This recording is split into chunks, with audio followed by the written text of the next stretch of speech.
नमस्कार, good morning. नमस्कार, good morning प्यारे प्यारे दोस्तों। मैं जितेंद्र सिंह आपका स्वागत करता हूं आपके अपने YouTube channel sunrise classes bye Jitendra Singh पर। तो शायद आपको पता होगा, हमने इससे पहले रेशियो एंड प्रोपोर्शन की 2 क्लास हमारी पूरी हो चुकी हैं।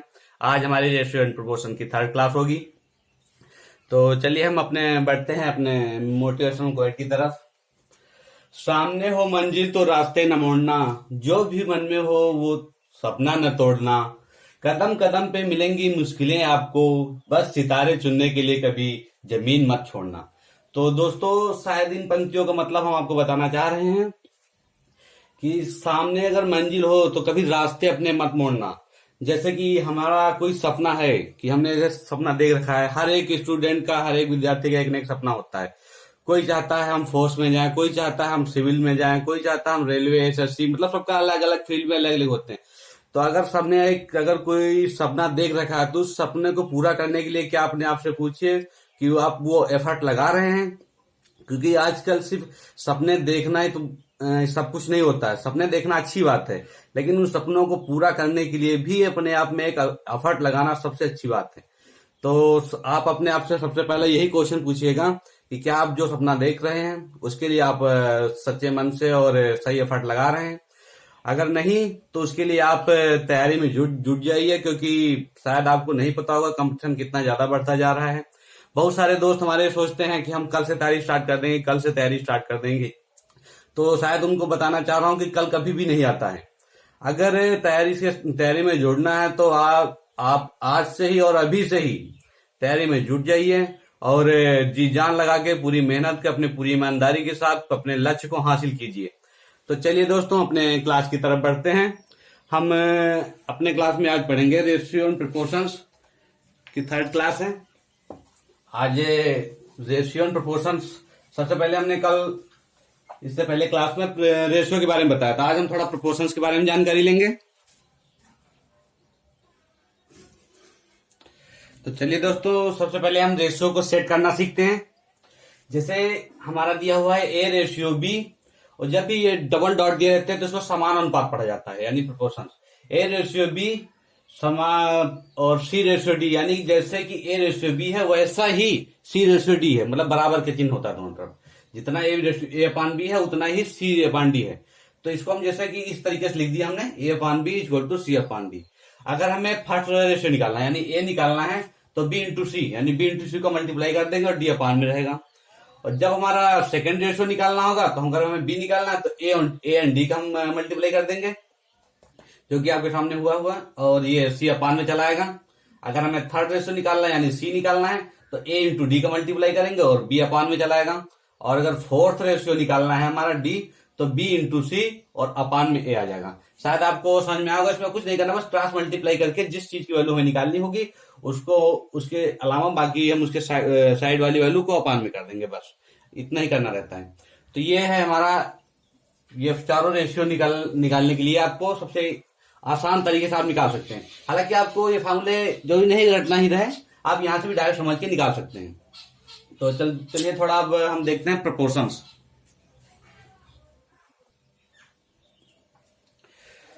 तो चलिए दोस्तों, प्रोपोर्शन देखते हैं।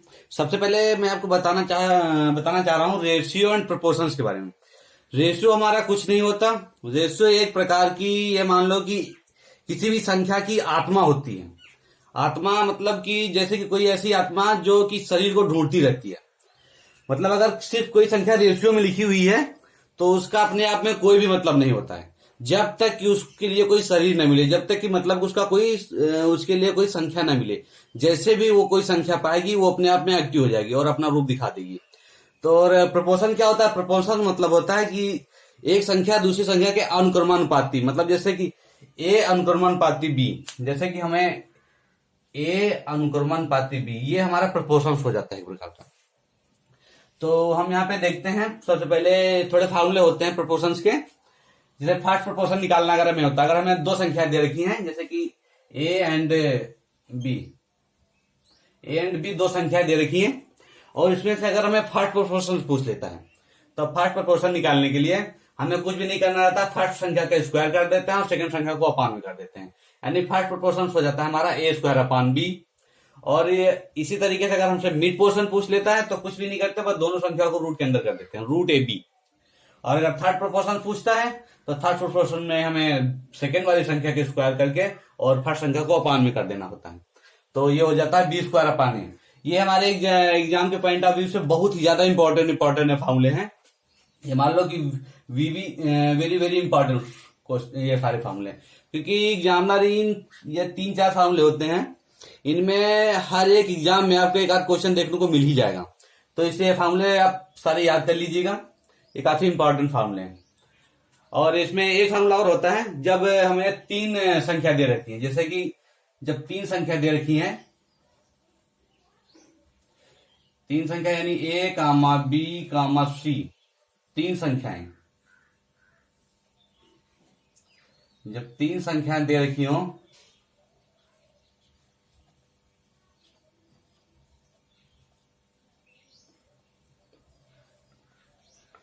तो हम इसमें से फोर्थ प्रोपोर्शन निकालते हैं। तो जब 3 संख्या दे रखी है तो फोर्थ प्रोपोर्शन कैसे निकालेंगे? तो इनका कुछ नहीं करना होता है। जब 3 संख्या दे रखी दी हुई होंगी तो फोर्थ प्रोपोर्शन निकालने के लिए हम बस इससे कि ये दिया है 3 ए अनुपात बी अनुपात सी। अब इसमें फोर्थ प्रोपोर्शन पूछ रहा है, फोर्थ प्रोपोर्शन पूछ रहा है तो फोर्थ प्रोपोर्शन निकालने के लिए हम इसमें कुछ नहीं करेंगे, बी इंटू सी कर देंगे, बी इंटू सी करके और ए को अपान में कर देंगे, यानी इन दो संख्याओं को मल्टीप्लाई करेंगे, बी इंटू सी अपान ए। ये भी काफी इंपॉर्टेंट फॉर्मूला होता है फोर्थ रेशियो का, तो भी आप नोट कर लीजिएगा, ये फोर्थ प्रोपोर्शन होता है।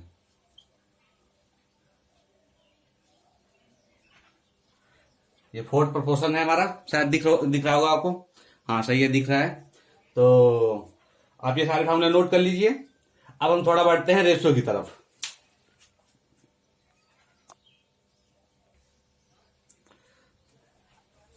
तो चलिए दोस्तों देखते हैं।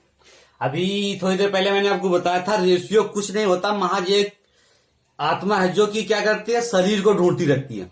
तो देखते हैं इसमें ए बी सी का अनुपात दिया, यानी कि ए बी सी की 3 ये आत्माएं दे रखी हैं हमें।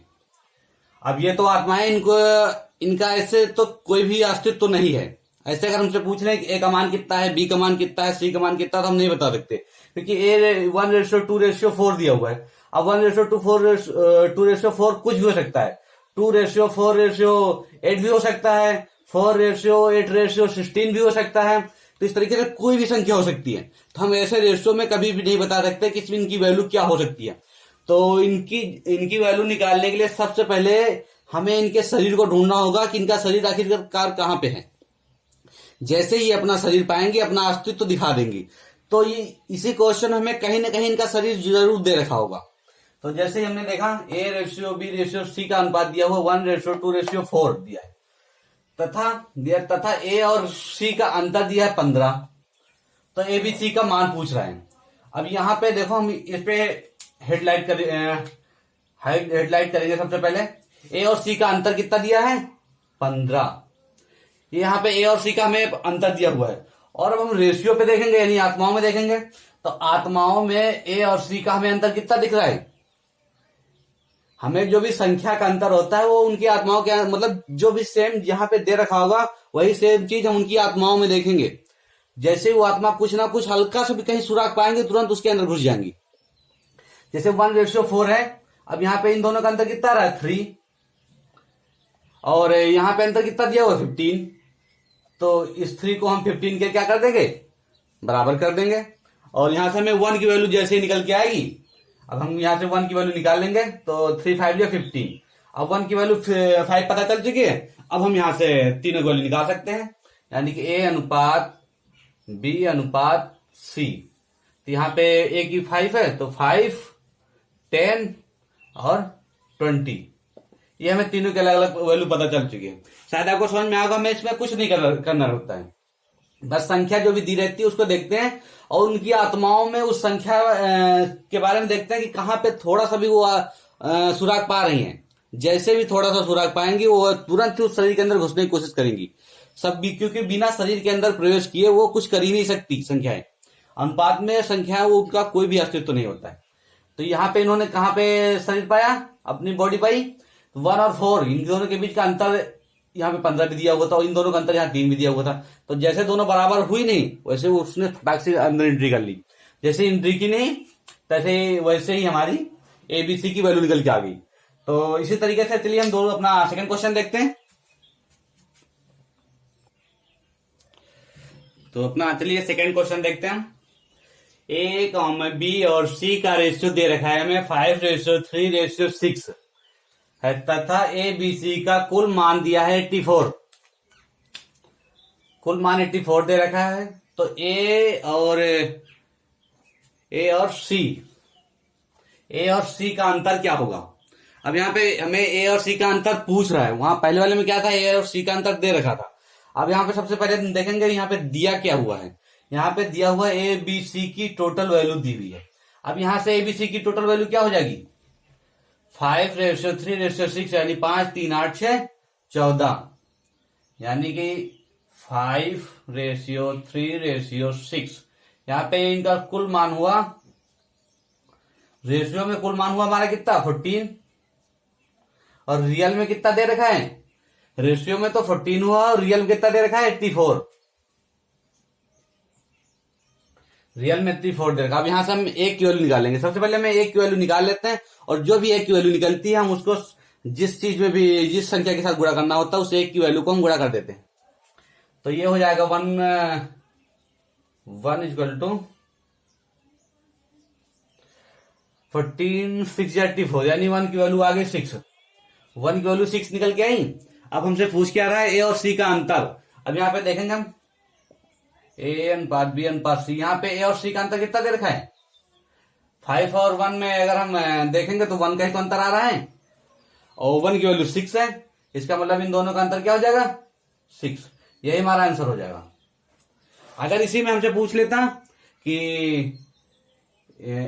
तीनों की अलग अलग वैल्यू, तो अलग वैल्यू तीनों क्या हो जाती 5 6 31 रेशियो 6 तो 18 30 अनुपात 18 अनुपात और 6 का 36। इस रेशियो को हम अगर आगे और भी सॉल्व करना चाहे तो आगे और भी सॉल्व कर सकते हैं। 6 से कट कर लेंगे 5:3:6 ये हमारा टोटल रेशियो निकल के आ जाएगा। इसी तरीके से हम मतलब एक क्वेश्चन में बहुत सारी चीजें देख सकते हैं। अगर हम हमें इसमें से पूछ लेगा कि बी और सी के बीच का अंतर, तो बी और सी के बीच का अंतर कितना है 3, तो 3 अंतर है 6 × 18 तो रियल में 18 हो जाएगा। तो इस तरीके से हम रेशियो और संख्याओं के बीच का एक रिलेशन निकाल सकते हैं और रिलेशन तभी निकलेगा जब भी संख्याएं उस जो दी हुई संख्याएं से एक तरीके से आत्मा और शरीर के बीच रिलेशन कर पाएंगी। तो चलिए हम इसी टाइप का अगला एक क्वेश्चन और देखते हैं।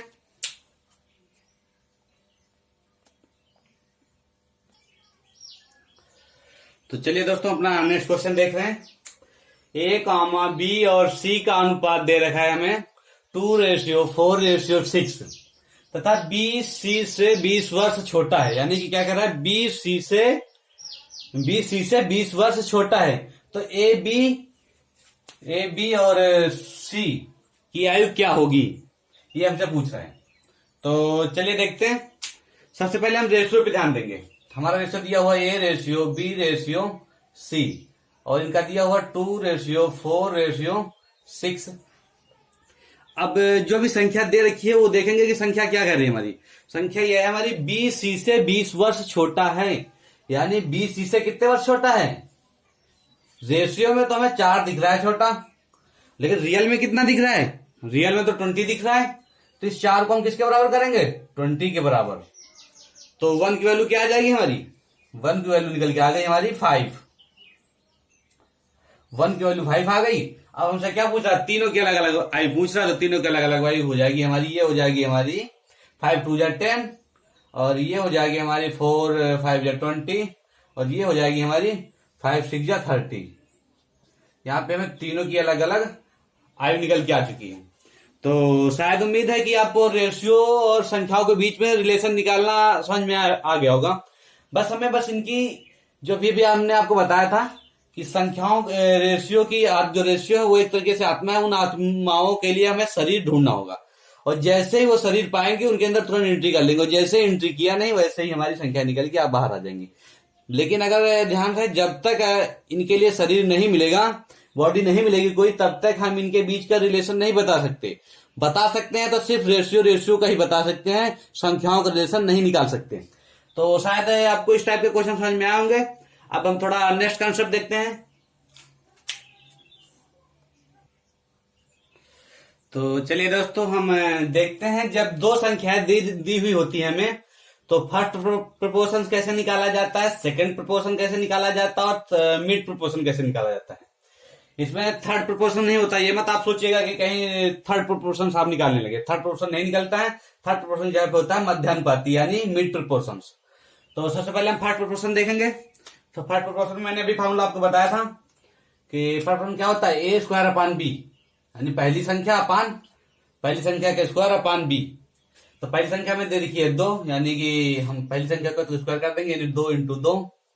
और सेकेंड हमारी क्या दे रखी है, बी से हम इसको कट कर लेंगे, 2 3 6, यानी कि हमारा जो निकल के आया वो आ गया 2:3। ये हमारा निकल के आया है क्या, ये फर्स्ट प्रोपोर्शन निकल के आया हमें। शायद आपको दिख रहा होगा, शायद एक मिनट, शायद आपको शाइनिंग मार रहा होगा। यहाँ पे हम इसके नीचे लिख दे रहे हैं, ये आ जाएगा 2/3। 2/3 आ गया हमारा फर्स्ट, ये फर्स्ट प्रोपोर्शन निकल के आया। इसी तरीके से हम अगर सेकंड प्रोपोर्शन निकालेंगे तो सेकंड प्रोपोर्शन में क्या होता है, बी स्क्वायर अपान ए, बी स्क्वायर अपान ए। तो बी हमारा इसमें क्या दे रखा है, 12, यानी 12 इंटू 12/6 कट कर लेंगे, 6 2 12, यानी कि हो जाएगा हमारा 24। ये 24 निकल के आ गया हमारा। सेकेंड प्रोपोर्शन भी आपको समझ में आया होगा। सेकेंड प्रोपोर्शन हमारा 24 हो चुका है। और जब मिड प्रोपोर्शन का नंबर आएगा तब मिड प्रोपोर्शन में क्या होता है, रूट ए कॉमा बी, ये हमारा होता है मिड प्रोपोर्शन। तो ए और बी हमारे क्या दे रखे हैं, ए और बी हमारे दे रखे हैं 3 इंटू 12। अब इन दोनों को मल्टीप्लाई कर लेंगे, यानी कि ये हो जाएगा 36, और 36 का रूट निकालेंगे और मूल, तो 36 को हो जाएगा हमारा 6। ये हमारा इसका आंसर हो गया। तो ये इसका हुआ आंसर, ये वाला इसका आंसर, ये इसका। तो शायद आपको समझ में आया होगा first proportion, second proportion and mid proportion. इन तीनों में आपको कोई ऐसी दिक्कत नहीं महसूस हुई होगी जो कि आपको ना समझ में आई हो। फिलहाल आपको जानकारी के बारे और बता दे रहे हैं हम। ए स्क्वायर बी ये होता है फर्स्ट प्रोपोर्शन, यानी कि 2 का स्क्वायर 2 इंटू 2/6। सेकेंड प्रोपोर्शन हमारा होता है बी स्क्वायर अपान है, यानी 12 इंटू 12/6। और जो मिड प्रोपोर्शन होता है वो होता है रूट ए बी। ये हमारे बहुत ही मोस्ट इंपॉर्टेंट फॉर्मूले हैं। इनको आप बिल्कुल, ये हर एक स्टूडेंट के बिल्कुल जुबान पे रटे होने चाहिए, मान लो, क्योंकि ये बिल्कुल एक लाइन के आंसर होते, एक लाइन के क्वेश्चन होते हैं, एग्जामिनर के बहुत ही फेवरेट क्वेश्चन हैं। तो इनके बारे में आपको समझ में आया होगा। अब हम देखते हैं इसके आगे फोर्थ प्रोपोर्शन। तो चलिए हम फोर्थ प्रोपोर्शन देखते हैं।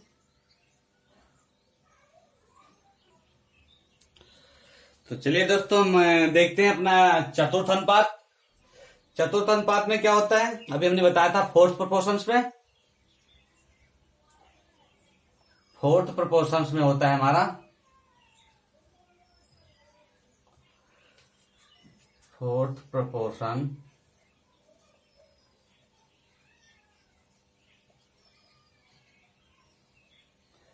बी इंटू सी अपॉन ए। तो शायद आपको इसमें पता होगा, मैं 3 संख्या दे रखी है, तो तीनों संख्या यानी बीसी, यानी सेकंड और थर्ड का तो मल्टीप्लाई कर देंगे हम, 4 इंटू 6, और फर्स्ट संख्या को अपॉन में कर देंगे। तो 3 से कट कर लेंगे, 3 2 6 और 4 2 8। ये हमारा आंसर हो गया। तो शायद आपको फोर्थ प्रोपोर्शन भी समझ में आया होगा। तो हमें कुछ भी करना नहीं होता है। फोर्थ प्रोपोर्शन के लिए हमें सेकेंड और थर्ड संख्याओं को मल्टीप्लाई कर देते हैं और फर्स्ट संख्या को डिवाइड कर देते हैं। ध्यान रहे, थर्ड फोर्थ प्रोपोर्शन तभी निकलेगा जब हमें 3 संख्या दे रखी होंगी, और फर्स्ट प्रोपोर्शन, मिड प्रोपोर्शन और थर्ड प्रोपोर्शन हमारा जब 2 संख्या दे रखी होंगी तब उस कंडीशन निकलेगा। तो चलिए दोस्तों, हम आज की क्लास यहीं पे दर्शन कर रहे हैं। तो दोस्तों, इस क्लास को आप ज्यादा से ज्यादा शेयर कीजिएगा अपने दोस्तों तक, इसको इतनी तेजी से फैलाइए कि हर उस स्टूडेंट तक पहुंचे ये क्लास जिसको इस क्लास की बहुत ही सख्त जरूरत है। तो बहुत सारे ऐसे मेरे दोस्त हैं जो पढ़ना तो चाह रहे हैं, लेकिन उनके पास कंटेंट नहीं अवेलेबल हो पा रहा है, या फिर पैसों के अभाव की वजह से वो कोचिंग नहीं जा पा रहे हैं। यकीन मानो दोस्तों, आपके लिए जो भी मेहनत यहाँ पे की जा रही है उसका आपको 100% रिजल्ट मिलेगा। बस आप कभी भी ये मत सोचना जैसे कि एक बार में आपको कोई क्वेश्चन नहीं समझ में आ रहा है तो आप ऐसा मत सोचना कि हमें नहीं आएगा। बस उसके लिए आपको रेगुलरिटी बनाए रखनी होगी, और साथ में आपको रेगुलर टेस्ट देने होंगे और प्रैक्टिस प्रॉपर करती रहनी होगी। यकीन मानिए दोस्त कि 1 साल में आप अपने आप में खुद ही इतना इंप्रूवमेंट देखेंगे कि आपको खुद एहसास होगा कि हाँ, हमने कुछ नया सीखा है। तो चलिए दोस्तों, हम थोड़ा जानकारी के लिए आपको बता दें, हमारा टेलीग्राम चैनल है मैथ्स बाय जितेंद्र सिंह।